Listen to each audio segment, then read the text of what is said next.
Ciao a tutti e ben ritrovati sul più grande e figo simulatore universale mai prodotto sul web. Eccolo qui, Universe Sandbox, signori. Che cos'è Universe Sandbox? Perché secondo me se prima non ve lo spiego non avete nemmeno il piacere di seguire questo video. Ecco, questa è la Terra, la vedete? Ecco, qui queste sono tutte le orbite, questo è il sistema solare, qui al centro abbiamo il nostro Sole e così via. È un simulatore.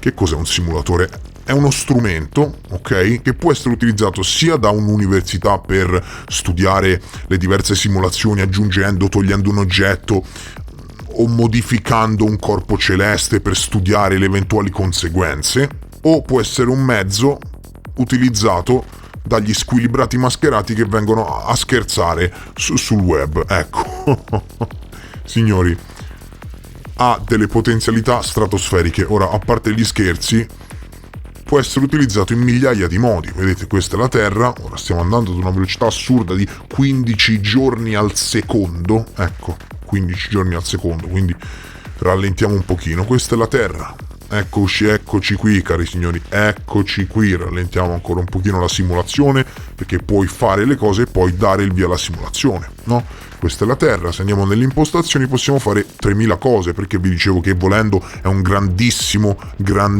strumento di studio, perché qui puoi aumentare o diminuire la massa terrestre per vedere che cosa potrebbe accadere in futuro, puoi aumentare la temperatura media per capire cosa succederà nell'immediato futuro, aumentare la velocità di rotazione e di rivoluzione, il periodo di rivoluzione, periodo orbitale, tanti parametri tutti modificabili. E io non so se è chiaro, è difficile spiegare tutto questo, ma allargando la nostra lente di ingrandimento e puntando il cursore sui più piccoli puntini che vedete, guardate il cursore 751 Faina, ecco questo che cos'è? Ti dice che è un asteroide orbitante intorno al Sole, ok?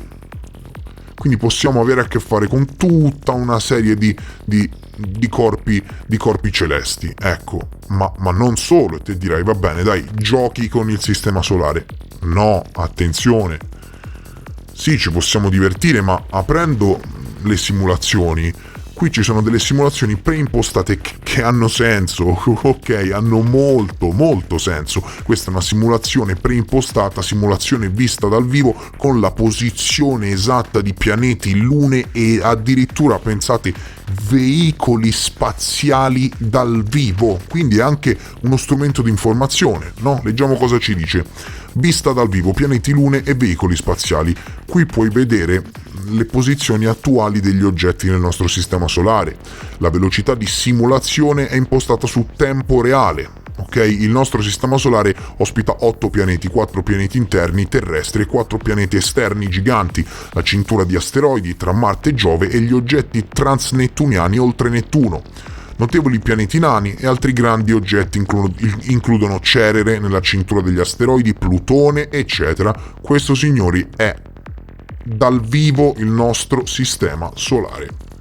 E guardate un po' chi ci abbiamo vicino casa relativamente vicino casa, però abbiamo una minaccia esistenziale non indifferente.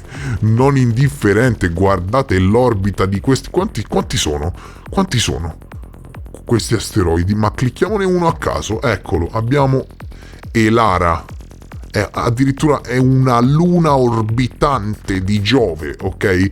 Io non vorrei dirvelo, ma noi siamo qui, ok? Ecco, siamo qui. Possiamo seguire l'orbita di questi asteroidi, tra cui anche alcune lune, e possiamo fare di più. Possiamo vedere cosa succede al pianeta Terra se ipoteticamente in futuro una di queste lune colpisse il nostro bel pianeta azzurro. Noi andiamo qui, nell'orbita del nostro bel pianeta azzurro. Guarda che bello, qui c'è l'Antartide, salutate le basi aliene naziste. Scherzo. Ora, come vi dicevo prima, possiamo fare veramente di tutto, e non è un gioco, attenzione, non è un gioco questo, è un simulatore, ma noi possiamo aggiungere, aggiungi, e possiamo aggiungere pianeti, buchi neri, asteroidi, lune, stelle. Allora io prima di arrivare, no va bene dai, supponiamo che una di quelle lune che abbiamo visto prima colpisse la Terra, una luna piccola casuale. Eccola qui, guarda che lunetta, è piccolina piccolina. Vedi, puoi decidere la distanza e l'orbita che farà intorno alla Terra, puoi andare a controllare poi nei parametri del pianeta Terra come ha influenzato le maree, se si è alzata la temperatura, se si è inclinata l'asse terrestre. Signori, è veramente fantastico. Allora, noi posizioniamo questa luna a 11.797 km dal suolo. Veramente.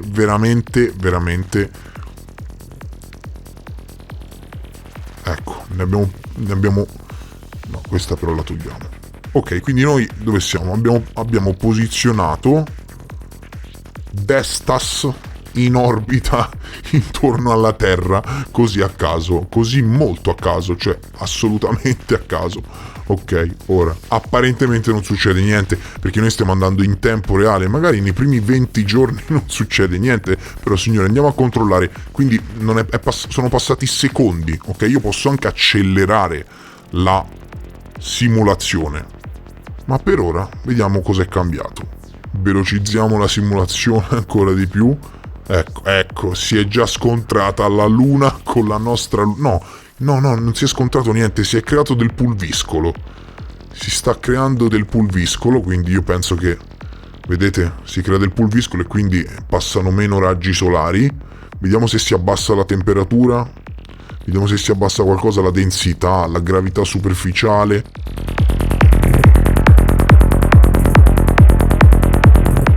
Ok, stiamo andando a 1 giorno al secondo. Ok. Sì, la temperatura sta salendo.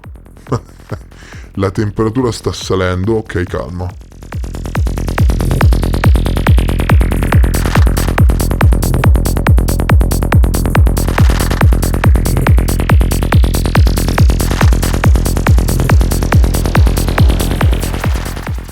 Guardate che fine ha fatto. Io penso che sì, si è disintegrata, signori. Anzi no, si è surriscaldata questa luna qui. La Terra a quanto pare non ha avuto grosse ripercussioni, ma questa luna qui è diventata incandescente. Ok. Va bene, lasciamola qui, allarghiamo la nostra lente di ingrandimento, facciamo qualcosa di più figo. Qualcosa che veramente, questo ragazzi avrà serie conseguenze, questo ve lo anticipo già. Allora, questo qui è il nostro Sole, no? Ci dà vita, sostentamento. Qui ci sono tutti i suoi parametri, la sua massa. Ok.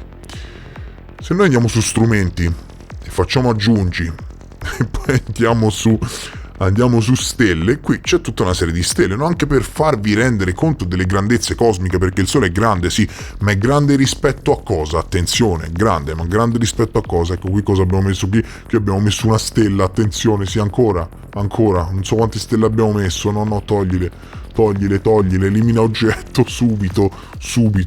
Allora, dicevo, grande rispetto a cosa? Grande rispetto alla Terra, di milioni di volte. Ma se noi paragoniamo il nostro Sole a altre stelle nell'universo, signori, il nostro Sole... No, c'è anche la sonda Voyager 2, me ne sono reso conto adesso, sto malissimo. C'è la sonda Voyager 2, è talmente lontana che non te la fa nemmeno zoomare. Anzi sì, vedi che è totalmente al buio, e sapete perché al buio? Perché la sonda Voyager 2, di cui ne stiamo scorgendo i dettagli all'alba della nostra galassia, signori, è fuori dal sistema solare. L'ho trovata per il rotto della cuffia, per una fortuna estrema, eccolo qui, l'artefatto più lontano attualmente inviato dalla razza umana, signori. Pensate che è stato inviato negli anni 70 e non è nemmeno ad un anno luce. Il messaggio, che viaggia quasi alla velocità della luce, ci mette un quarto d'ora per arrivare sulla Terra. Quando questo messaggio ci metterà un anno, la sonda sarà ad un anno luce. E tra poco esaurirà anche le sue risorse, quindi andrà alla deriva nello spazio. La cosa più tremenda è che non potrà assolutamente comunicare con la Terra. Ecco, ho dovuto veramente zoomare un bel po' per... Ecco, abbiamo perso il sistema solare. Ah no, eccolo. Ma ho dovuto zoomare veramente un bel po'. Ok, allora torniamo al Sole. Scusate questa parentesi sulla sonda Voyager, ma mi è capitata proprio all'occhio. Dicevo, le grandezze solari, signori, rispetto ad altre stelle. Questo simulatore serve per farvi capire anche questo, che rispetto alle altre stelle il Sole è veramente una caccolina, va bene? Facciamo aggiungi, andiamo in stelle e proviamo ad inserire la stella Stephenson 218. Ora, allora.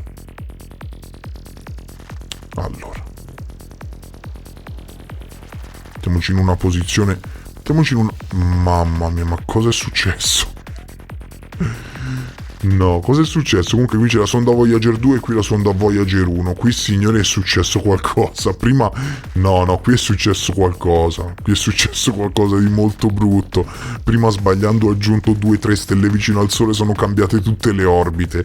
Qui è veramente successo qualcosa di brutto. Facciamo un bel refresh. Ok, eccoci qui. Allora, torniamo sul Sole, ce la possiamo fare. Dicevo, volevo parlarvi di grandezze cosmiche, ok? Quindi, eccoci qui. Perché non proviamo ad aggiungere una stella al posto del nostro Sole? Andiamo su aggiungi, facciamo stelle e... Ecco, aggiungiamo la stella Stephenson. Guardate, non so se è chiaro, non so se è chiaro, se vi state rendendo conto. Questo è il nostro Sole, ok? E questa... questa è la stella Stephenson. Cioè, io non so se voi vi state rendendo conto. Cioè, questo è il nostro Sole, milioni di volte più grande della Terra, ok? Questa è la stella Stephenson. Ecco. Ora, la mia domanda è una, no? Cioè, dov'è la Terra? Fammi vedere dov'è la Terra. Cioè, a noi ci inghiotte subito. Allora. No, non posso metterla al centro, non avrebbe senso, dai. Non avrebbe senso. Mettiamo la stella Stephenson più vicina alla Terra rispetto alla nostra sonda Voyager, ok? Quindi proprio alle porte del sistema solare. Abbiamo messo la stella Stephenson alle porte del sistema solare, signori, e ora stiamo andando ad una velocità reale per quanto riguarda la simulazione, ok? Anche se però voglio accelerare la simulazione. Questa qui è la Terra, la vedete, questa azzurra è l'orbita terrestre intorno al Sole. Ora io voglio rimanere a questa distanza. Prima, eccola lì, ok. Manteniamo questa inquadratura, la stella e l'orbita terrestre. Ora acceleriamo la simulazione. Signori, impazziranno tutte le orbite. Impazziranno tutte le orbite. Ecco. Signori, la Terra sta diventando un inferno di fuoco, signori, un inferno di fuoco. Mamma mia, un inferno di fuoco. Allora, vediamo. Ok, ecco, abbiamo aperto tutto il grafico delle temperature. Allora, in Africa ci sono 900 gradi, 800 gradi. Qui vicino a noi 770 gradi. Dai, non è male, signori. Già abitabilità allo 0%. Nemmeno gli insetti sono sopravvissuti. Quindi pensate un po'. Già se aggiungiamo una stella fuori dal sistema solare, quello che succede. Cambia l'orbita del Sole. Cambia tutto. Succede il finimondo. Ma noi vogliamo fare di più. A noi non ci basta. Ok? Non ci basta. Laser. Perfetto. Io voglio bombardare con degli impulsi laser l'Antartide. Ecco, la temperatura sta salendo vertiginosamente. Vediamo se sciogliamo i poli che cosa succede. sciogliamo i poli e poi mandiamo avanti veloce la simulazione. Va bene, eccolo qui. Allora, vediamo che cosa è cambiato. La temperatura media sul pianeta Terra in questo momento, dopo che ho sciolto l'Antartide, è di 470 gradi. Non vorrei dirvi altro, 470 gradi di temperatura media. E certo, si riscalda l'atmosfera, no? Ma avanti veloce?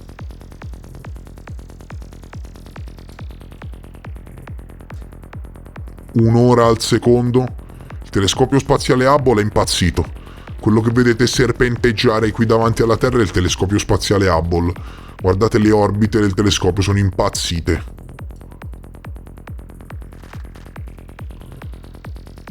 Ma proviamo, noi vogliamo di più. Allora, una luna abitabile riscaldata con cura. La zona abitabile di una stella indica la distanza alla quale un pianeta in orbita avrebbe una temperatura superficiale tale da consentire l'esistenza di acqua liquida. Ma questo prende in considerazione solo il calore proveniente da quella stella. Anche altri tipi di riscaldamento, come il riscaldamento dovuto alle maree, possono aumentare la temperatura della superficie di un oggetto. In questa simulazione, due oggetti di dimensioni identiche, ognuno 8 volte la massa della Terra, quindi oggetti 8 volte più grandi della Terra, orbitano su entrambi i lati del Sole. Entrambi sono al di fuori della zona abitabile del Sole e uno degli oggetti è un pianeta ghiacciato. Potrebbe essere necessario ridurre lo zoom per vedere questo pianeta freddo.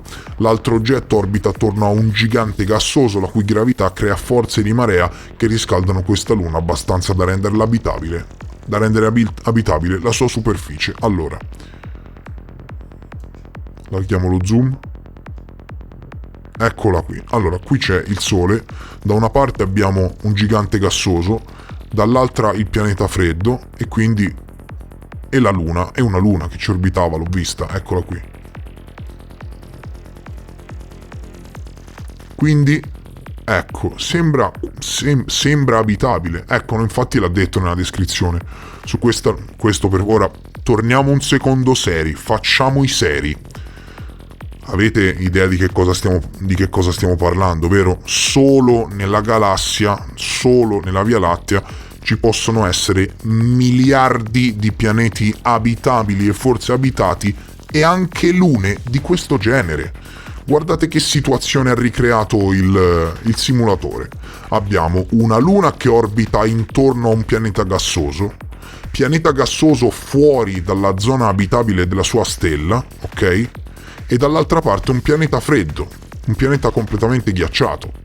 Quindi, nel senso, prendetene atto che situazioni del genere esistono veramente, ok? Quindi stiamo dando uno sguardo chissà dove. Ecco, vorrei che fosse interpretata così questa cosa. Abbiamo una temperatura di 15 gradi, su questa luna. Un periodo di rotazione di 0 giorni, non ruota su se stessa a quanto pare, e un periodo orbitale di 2 giorni e mezzo, quasi 3, quindi 3 giorni terrestri sono un giorno qui. Ci sono terre, sì, emerse, sì, poche, ma ci sono. No, sulla parte oscura sembrano esserci. Allora, studiamoci qualcosa. Secondo me, visto che è fuori dalla zona abitabile della stella, se aggiungiamo un'altra stella qui e creiamo un sistema binario, secondo me riusciamo ad agevolare ulteriormente la vita di questa povera luna. Allora aggiungi, se no ci mettiamo un buco. No, dai, ho già fatto troppo il serio per i miei gusti. Questo deve essere un video di relax dopo il mega documentario con Malanga di un'ora. Quindi io adesso non è che provo a sostenere la vita di questa luna. No, torniamo indietro, chiudiamo, zoomiamo su questa luna che ci ha preparato per bene il simulatore. Dov'è?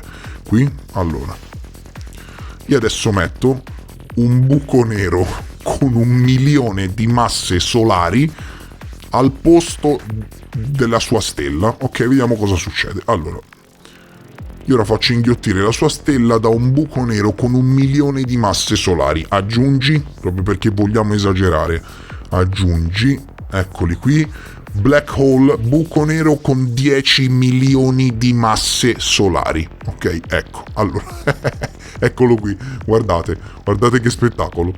Guardate che spettacolo, lo mettiamo proprio al centro, guarda, bam, ecco, in un millisecondo non esiste più niente, fine, tutto buio, tutto inghiottito, no niente dai, l'ha inghiottito in un secondo, non è stato nemmeno divertente, quindi noi adesso apriamo la simulazione della nostra Via Lattea, eccola qui, che ha già un buco nero al suo centro, ve lo ricordo, non so se lo sapete, ma la Via Lattea, ogni galassia ha un buco nero al suo centro, ecco, infatti vengono chiamati gli organizzatori del cosmo. Noi proviamo a tempestare la galassia di buchi neri perché io voglio vedere qualcosa di fenomenale. Eccolo qui, un buco nero con 10 milioni di masse solari, che comunque pensate che è già minuscolo in confronto alla galassia, ovviamente. Ecco, 2, 3 buchi neri, 4 buchi neri, 5 buchi neri, e vediamo come l'intera galassia viene letteralmente... Mamma mia, vedete quanto zooma? Vediamo come l'intera galassia viene inghiottita dai buchi neri.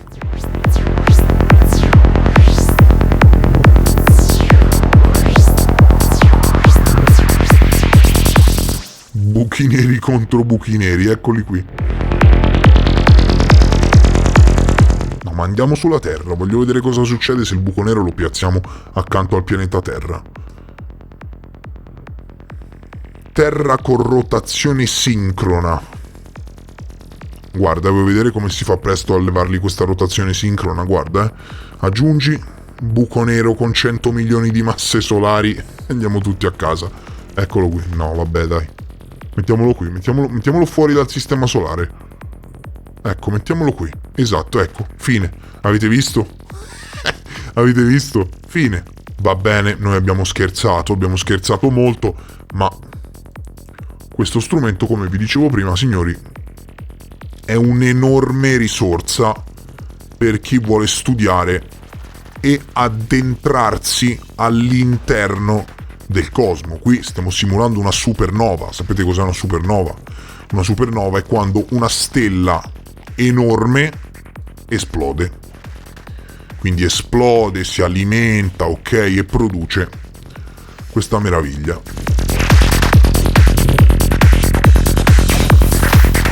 Strumenti, aggiungi pianeti, aggiungiamo il pianeta Terra dentro la supernova.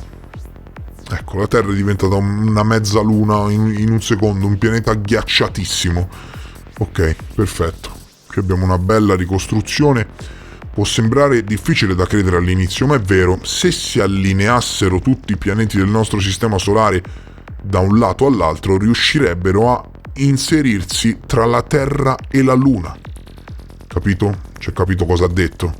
Se ogni pianeta del sistema solare si allineasse, rientrerebbe nello spazio che c'è fra la Terra e la Luna. Qui c'è la Luna e qui c'è la Terra. Direi assolutamente fantastico, non trovate? Gli anelli di Saturno, eccetera.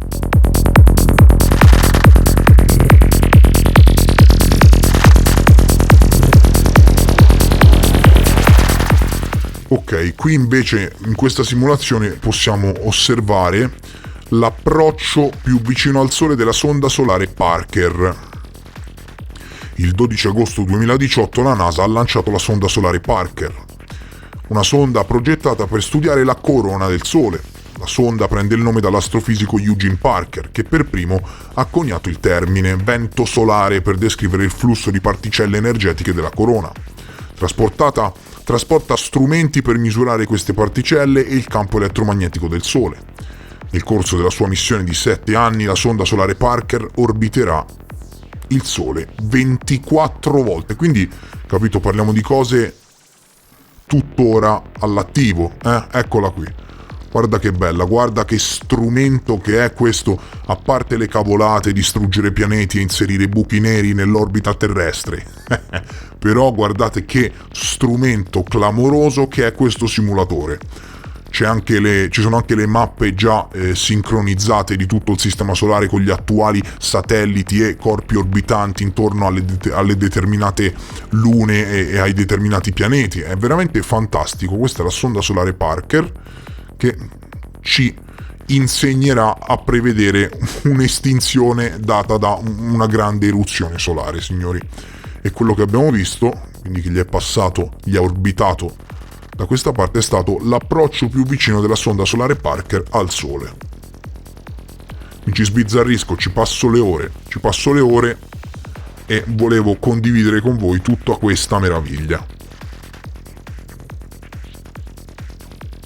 Ok, qui il simulatore ci fa vedere la collisione della sonda Cassini con Saturno, vedete? Perché avete visto come ha orbitato quando è arrivato a fine orbita, perché ovviamente i corpi esercitano l'attrazione gravitazionale nei confronti di corpi più piccoli, no? Ecco perché tutti i corpi più piccoli orbitano sempre intorno a quelli più grandi. Ecco, bello Saturno. Molto bello.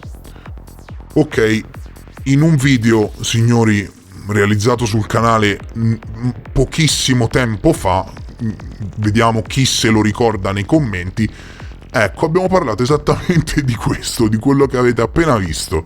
Ve lo ricordate? DART, qui abbiamo il periodo orbitale a sinistra, il tempo trascorso, ok? E abbiamo il primo esperimento di difesa planetaria messo in atto dall'umanità. Ve lo ricordate? DART, che l'ho trattato nei minimi dettagli portando immagini esclusive dell'ESA e della NASA. Il 26 settembre 2022 il Double Asteroid Redirection Test DART della NASA ha dimostrato con successo la capacità dell'umanità di proteggere la Terra da futuri impatti di asteroidi mediante la collisione con Dimorphos. DART ha colpito Dimorphos frontalmente a 6,1 km al secondo, rilasciando all'incirca la stessa quantità di energia di 2,5 tonnellate di TNT. Un'esplosione devastante. Qui abbiamo Dimorphos, Didymos e qui Dimorphos. Pericolosi.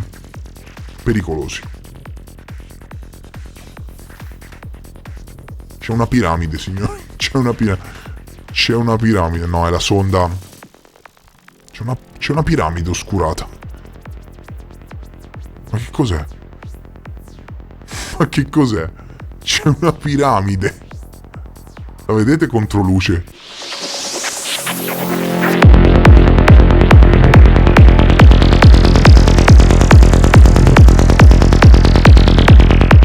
Bah, non lo so. Comunque, rivediamolo, eccolo qui. L'impatto di DART, primo esperimento di difesa planetaria. Bam! Quant'era? 2,5 tonnellate di TNT. E quindi sì, questo simulatore ti permette di, vedi, va anche sezione per sezione tutto e vai a caso, però puoi andare anche in collisioni e quindi ripercorri, no, anche quelle che sono state le missioni di ESA e NASA negli ultimi anni. Puoi vedere dal vivo e interagire con delle esplosioni cosmiche, analizzare dei sistemi, sperimentare la fisica, guardarti lo storico di determinate orbite, esplorare le costellazioni, pianeti e così via. È veramente uno strumento raffinato, sì, per giocare e scherzare, ma se hai un minimo di cognizione di causa riesci veramente a divertirti e soprattutto a imparare, perché ridendo e scherzando si impara. Signori, per oggi è tutto, spero che questo breve video vi sia piaciuto e Se volete che migliori contenuti del genere, che continui a portare contenuti del genere, se vi piacciono, se vi piace che comunque vi consiglio strumenti del genere, dall'intelligenza artificiale, il chatbot di Elon Musk, OpenAI, a questi simulatori, dimostratemi la vostra attenzione con un like. Se vuoi che porto altri contenuti del genere, ti basta lasciare un like, è gratuito e mi supporti. Io vi ringrazio per essere stati con me e noi ci vediamo presto, molto presto, nel prossimo episodio. Adieu!